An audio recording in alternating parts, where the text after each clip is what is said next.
Metrópole Entrevista. Pois é, pessoal, agora nós vamos para São Paulo, com alegria, conversar com o historiador, professor da Unicamp, doutor em História Social pela USP, Leandro Carnal. Leandro, muito bom dia, tudo bem com você? Tudo bem, Mário, muito bom dia Bahia e aos ouvintes da Rádio Metrópole. É sempre um prazer conversar com você e agora a respeito do lançamento do seu livro, não é, com a Monja Cohen, O Inferno Somos Nós, do ódio à cultura da paz. E aí, Leandro, conversa um pouco com a gente sobre isso, por favor. Nós temos uma proposta de falar sobre duas pessoas de formação diferente. Sim. Formação, uma no budismo, a monja, e a minha em filosofia e história. E nós pegamos a frase do Sartre, o inferno são os outros, e trouxemos uma reflexão para esse momento brasileiro, que o inferno somos nós. Ou seja, tentar chamar a nossa responsabilidade no processo, não apenas culpar o outro, que é uma característica brasileira desse momento. Se eu sou de um partido de esquerda, eu acho que o problema está na direita. Se eu sou um conservador, o problema está nas esquerdas. Se eu sou uma pessoa no trânsito, o problema são os outros motoristas. Grande parte do esforço do livro é trazer o eu, as pessoas, para reflexão, qual é a parte que eu colaboro com a cultura do ódio e como eu posso tentar superar essa cultura do ódio. Você fala num determinado momento, vocês falam, 2 judeus famosos advertiram sobre a ambiguidade das pessoas que se acham virtuosas, Jesus e Freud.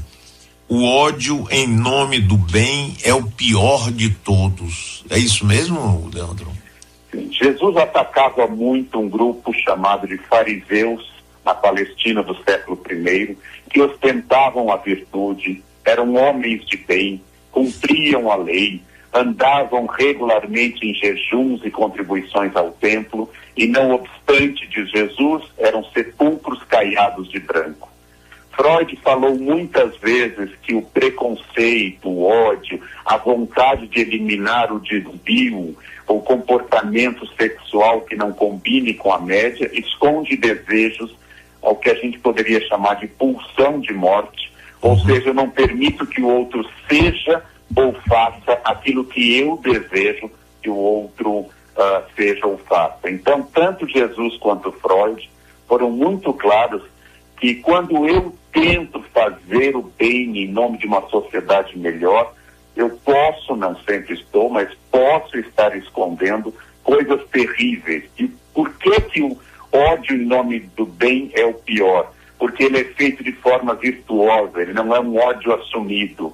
Eu vou apenas reconhecer que o problema está no outro e que eu sou a luz, a paz, a razão que deve conduzir o outro ao bom caminho. Então, em nome do bem, quase tudo que houve de violento no mundo ocorreu. Só para dar um exemplo, eu tenho absoluta certeza que o presidente Maduro da Venezuela e parte da sua equipe acreditam que tudo que eles estão fazendo é para conseguir uma sociedade melhor, uma Venezuela mais justa e um Estado mais eficaz para os pobres. E em nome disso, estão matando o povo de fome e de violência. Você acredita, Leandro, que não exista, por exemplo, você não admite que pode existir na cabeça de um Maduro, já que você trouxe como exemplo, um cinismo de dizer, olha, eu estou vendendo isso, mas no fundo eu sei que eu estou me beneficiando e aqueles que estão em volta de mim ou aqueles de quem eu dependo para me manter no poder? Acho perfeitamente possível. Eu não tenho esse dom ou mediúnico ou telepata com o Maduro. Acho perfeitamente possível que as pessoas sejam apenas cínicas e instrumentalizem um discurso ou religioso ou político para servir ao seu desejo. Mas o que eu chamo a atenção é que o discurso, seja de direita ou de esquerda, quando Geisel, recentemente trazido à tona os papéis da CIA, quando Geisel manda matar pessoas. Sim. Eu tenho certeza que Geisel queria o melhor para o Brasil. Geisel eu conheço mais do que Maduro. Eu tinha certeza que essas pessoas estão queimando hereges na Idade Moderna. Eu tenho certeza que a Inquisição, cujo lema era misericórdia e justiça, achavam que eliminar o herege, eliminar o cristão novo, eliminar o elemento impuro, era a maneira de conduzir a sociedade cristã à perfeição, à harmonia, à paz e ao reino de Deus. É isso que eu insisto. Não tenho certeza se as pessoas são falsas ou verdadeiras, mas o discurso do bem embasa qualquer violência e é sempre difícil contrapor, porque você vai dizer, Venezuela hoje é uma ditadura clara, e alguém vai dizer em contrário, mas é em nome do povo, porque a elite venezuelana era muito conservadora, o que é verdade, e aí eu justifico tudo, em Cuba, em Venezuela, no Brasil de Médici, no Brasil de Pinochet, na Coreia do Norte também. Você poderia, então, presumir de que isso é uma coisa que acontece desde sempre e vai continuar acontecendo a vida toda, que esse ciclo não poderá nunca ser interrompido? A gente vai ter a humanidade que conviver com isso eternamente, Leandro? Toda a parte que se refere, Mário, ao passado, eu posso ter alguma intuição. Toda a parte profética de futuro, ela não pertence ao meu campo, pertence aos profetas, às pessoas que falam do futuro. A história humana é uma história de violência. A história humana é uma história tradicional de genocídios e violência constante. Vamos lembrar que as pessoas estão dizendo que esse ódio nasceu das redes sociais, as redes sociais polarizaram, etc. Vamos lembrar que todos os genocídios do século XX, Namíbia, que foi o primeiro, os armênios durante a Grande Guerra, os judeus, testemunhas de Jeová, homossexuais e ciganos na Segunda Guerra, todos foram feitos sem computadores, sem internet e sem redes sociais. Agora, as redes sociais colocaram os odiadores em uma posição privilegiada, porque eles podem se esconder no anonimato, eles podem lançar calúnias, difamação, injúrias e simplesmente assinar com algum avatar falso. Tornou o covarde que odeia muito mais fácil a sua ação. Então, as redes sociais não criaram o ódio, mas deram aos odiadores uma estrada asfaltada para eles exercerem a sua absoluta violência. Leandro Carnal, estou conversando com ele, historiador, professor da Unicamp, doutor em História pela USP. Leandro, e esse encontro seu com a monja Cohen, de que forma se deu e de que forma esse trabalho de vocês foi feito em conjunto? Bem, eu conheço a monja Cohen, representante do Zen Budismo no Brasil, missionária do Zen Budismo, há mais de 10 anos, e já tinha estado com ela em palestras, etc. A editora Papyrus achou que uma conversa entre nós, que depois se transformasse em livro, poderia ser útil, poderia ser interessante. O público aparentemente concordou, porque para o índice da Folha de São Paulo estamos em primeiro lugar entre os mais vendidos de não ficção, e para o índice da Veja passamos agora para o quarto, não tenho certeza, ou quinto. Então nós dialogamos, nós construímos um diálogo sobre duas visões diferentes, a visão da monja e a minha visão, que não coincidem em tudo, para explicar o mesmo ponto de vista. Que prazer, que necessidade o ódio fornece às pessoas.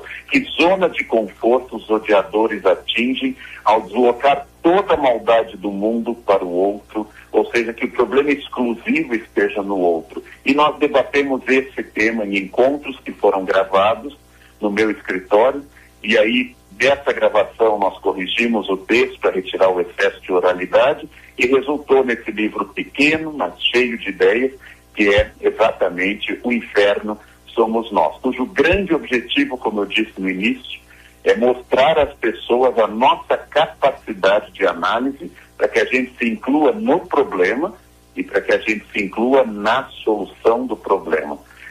Nós temos um costume na sociedade brasileira, que é a omissão do eu. e ficamos dizendo: o brasileiro não sabe votar, como se eu fosse estrangeiro ou votasse bem. O brasileiro é atrasado, como se eu fosse estrangeiro e fosse pontual.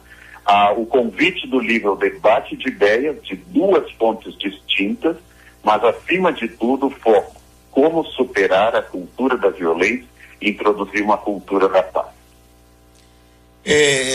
A compaixão é um sentimento que tem desaparecido, é raro, porque a compaixão, eu sinto assim como se as pessoas tivessem, não sentem mais compaixão pelo outro.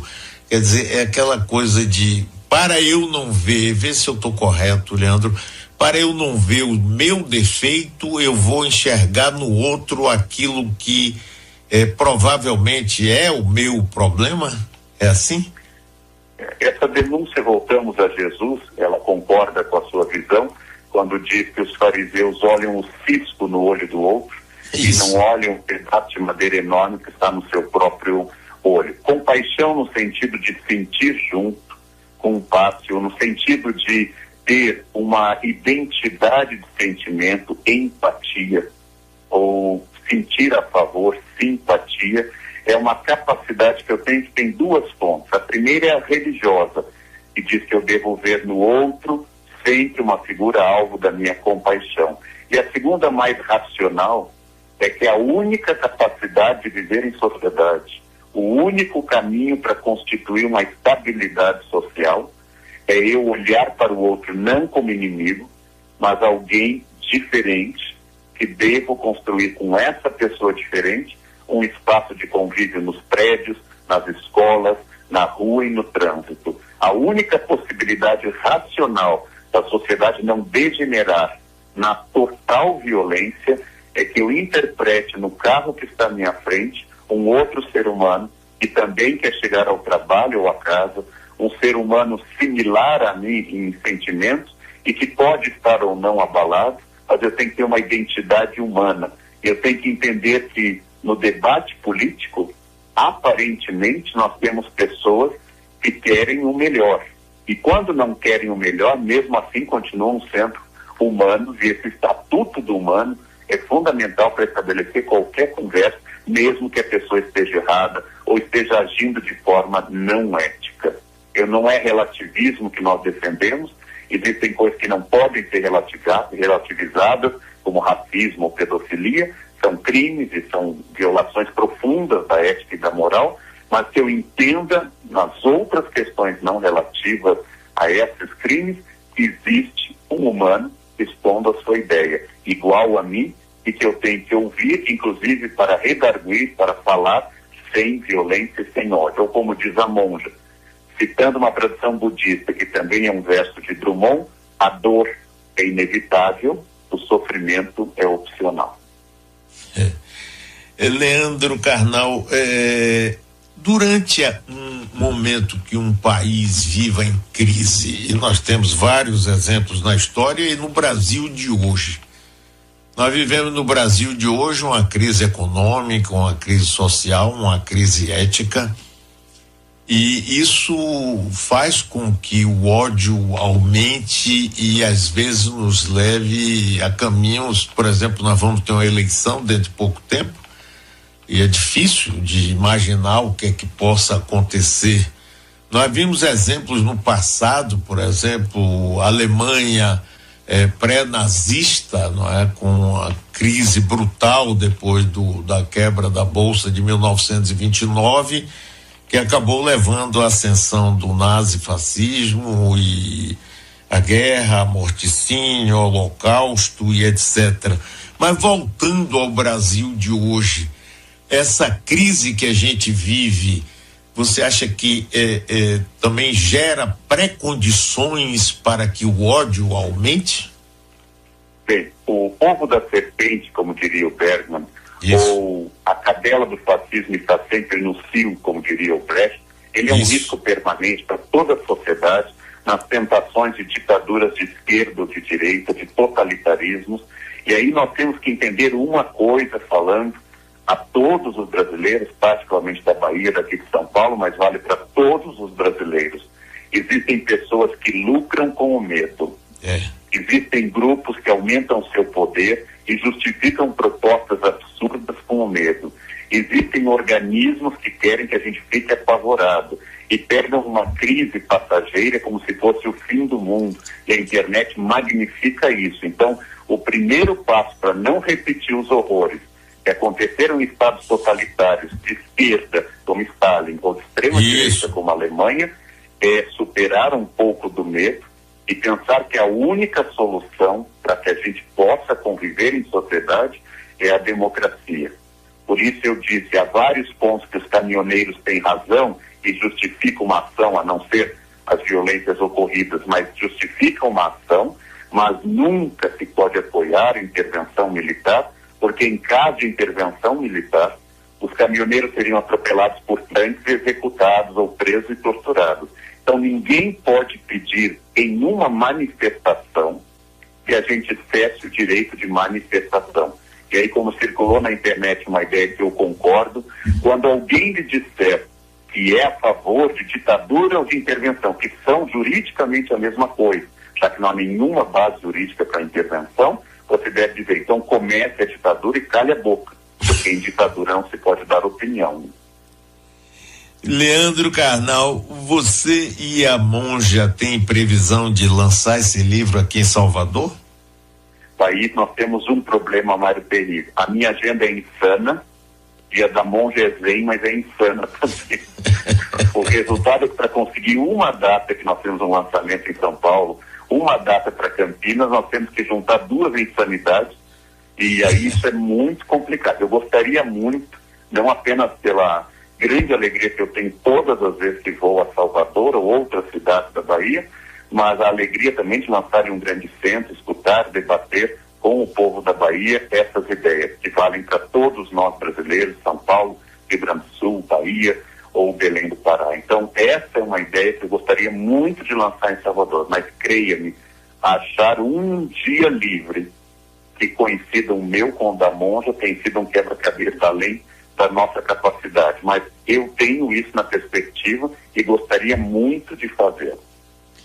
Eu desejo ardentemente que essas duas insanidades se resolvam e que vocês venham aqui, porque será de uma utilidade fantástica para todos nós. Leandro, muitíssimo obrigado, é sempre uma alegria enorme e um alento também para todos nós, para mim, para quem faz aqui a Rádio Metrópole, para os nossos ouvintes. Nós estamos transmitindo para 32 emissoras do estado da Bahia. O estado da Bahia todo está te ouvindo nesse momento.